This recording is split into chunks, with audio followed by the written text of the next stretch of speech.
a jeju tangai shimnalu a Mikilin lipu barai tim ngai kong run lam dam warai tim matu mai pe shaka ding rin lam moi ai matu pe ngai lu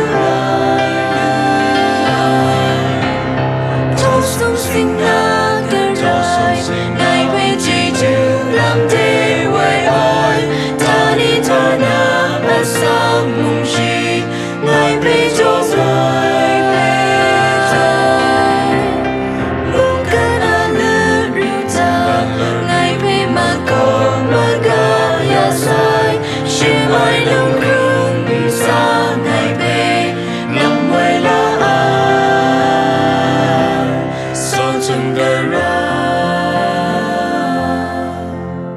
Shen shen nu ai bran moru ta khang jan lu na asam joya matu mai pe sora ding ren shi a jeju ngai ta grai nan lo ngo